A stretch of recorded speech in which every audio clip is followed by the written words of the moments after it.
Hello बच्चों, sky learning में आपका फिर से स्वागत है।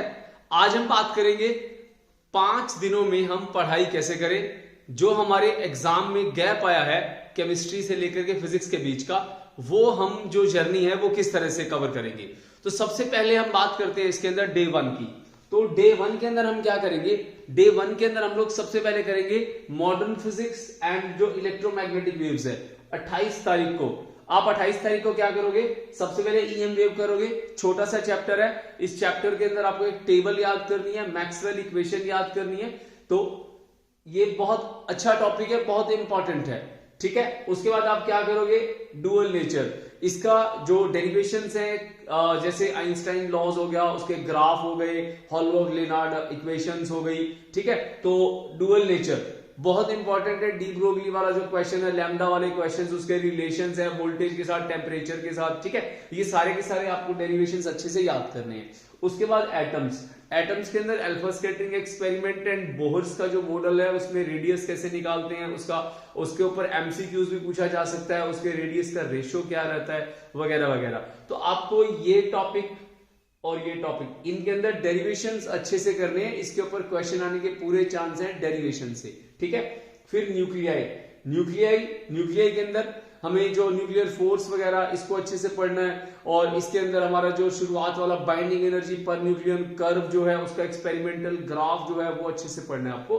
उसके बाद सेमीकंडक्टर, सेमीकंडक्टर 7 नंबर का है, इसके ऊपर मैंने एक्सक्लूसिवली वीडियो भी बनाया हुआ है। इसके पीवाईक्यूज का वीडियोस भी मैंने बनाया हुआ है, वो प्लेलिस्ट के अंदर पीवाईक्यूज में जाकर के चेक कर लेना, ठीक है।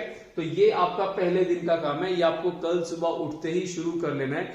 इवन दैट कुछ बच्चों ने तो आज ही शुरू कर दिया है। तो उनको मैंने बोला, जो मुझसे पूछ रहे थे, ये मैंने बोला उनको, ये वाला टॉपिक आज रात तक, सुबह मतलब 12-1 बजे तक, जब तक आप कर सकते हो, क्योंकि पढ़ा तो सबने हुआ ही है, एक बार उसको कवर कर लो, उसको रिवाइज कर लो, और कल बैठ करके उससे रिलेटेड आगे वाले टॉपिक देखेंगे। तो जो कल से स्टार्ट करेगा वो पहले दिन ये वाला काम कर लेगा। समझ में आ गया? दूसरा, फिर डे 2 जब हम 29 तक पहुंच जाएंगे, ये टारगेट आपका, ये आपको खत्म करना ही है।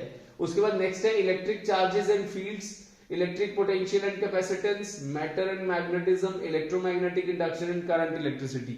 ये चैप्टर्स आपको डे 2 के अंदर कवर करने हैं। तो इसके अंदर मैंने थोड़ा सीक्वेंस बदला है, जैसे इलेक्ट्रिक चार्जेस एंड फील्ड्स है, इलेक्ट्रोस्टैट पूरा हो गया हमारा ये, ठीक है। तो ये वाला टॉपिक गॉस थ्योरम वगैरह हो गया जैसे, ठीक है। गॉस थ्योरम, इलेक्ट्रिक फ्लक्स से रिलेटेड जो इसके न्यूमेरिकल्स हैं, फ्लक्स से रिलेटेड एनसीईआरटी, 1-2 न्यूमेरिकल्स हैं, क्यूब वाले, सिलेंडर वाले, ये आपको अच्छे से देखने हैं। और उसके बाद इलेक्ट्रिक पोटेंशियल एंड कैपेसिटेंस हो गया, मैटर एंड मैग्नेटिज्म। मैंने यहां से जो मैग्नेटिक इफेक्ट ऑफ करंट है वो मैंने एक बार हटा दिया, वो हम आगे चल के करेंगे। तो मैटर एंड मैग्नेटिज्म इजी है, तो इसके अंदर कोई खास डेरिवेशन भी नहीं है, थ्योरेटिकल है, इसके फॉर्मूलाज आपको अच्छे से याद करने हैं, ठीक है। उसके बाद इलेक्ट्रोमैग्नेटिक इंडक्शन, इसमें डेरिवेशंस हैं, सेल्फ इंडक्शन वगैरह, सारे के सारे, म्यूचुअल इंडक्शन और रोटेटिंग रोड और स्ट्रेट रोड, उसका ईएमएफ कैसे इंड्यूस हो रहा है, ये सब।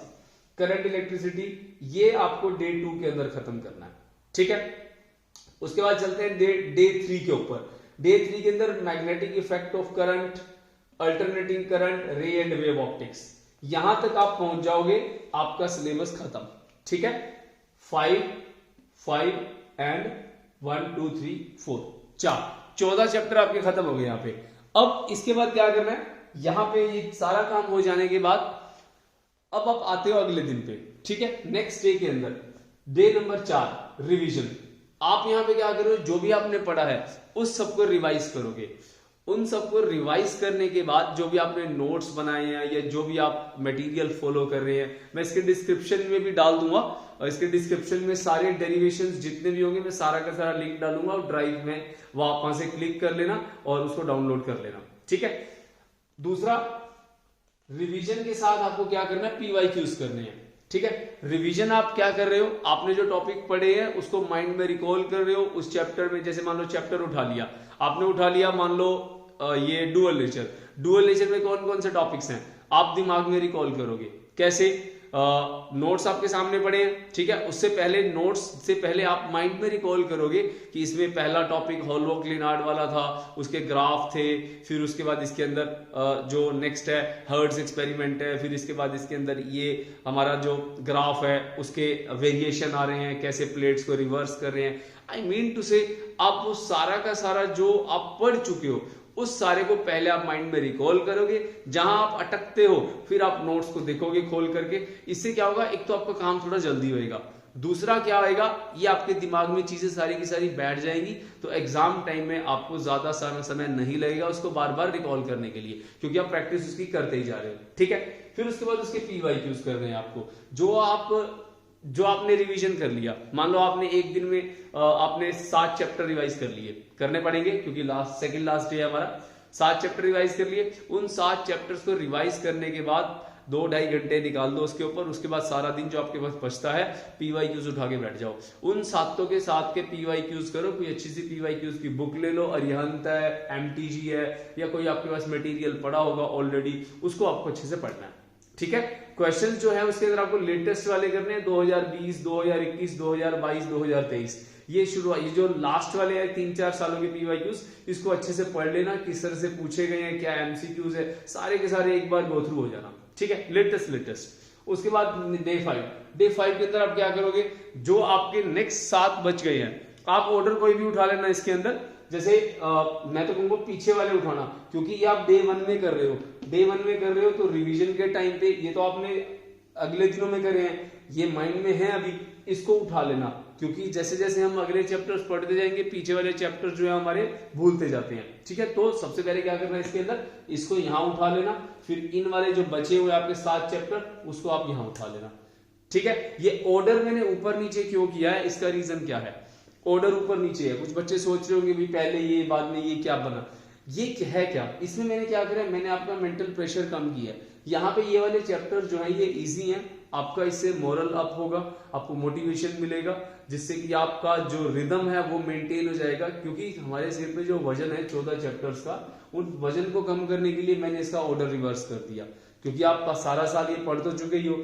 अब लास्ट मोमेंट में क्या करना होता है, हमें ना नंबर ऑफ जो आइटम्स होती हैं वो कम करनी होती है। उससे क्या होता है, मेंटली हमारा दिमाग थोड़ा सा शांत हो जाता है कि हम इसमें 9 चैप्टर कर लिए, अब हमने 10 चैप्टर कर लिए, तो नंबर ऑफ चैप्टर्स इंक्रीज हो जाते हैं।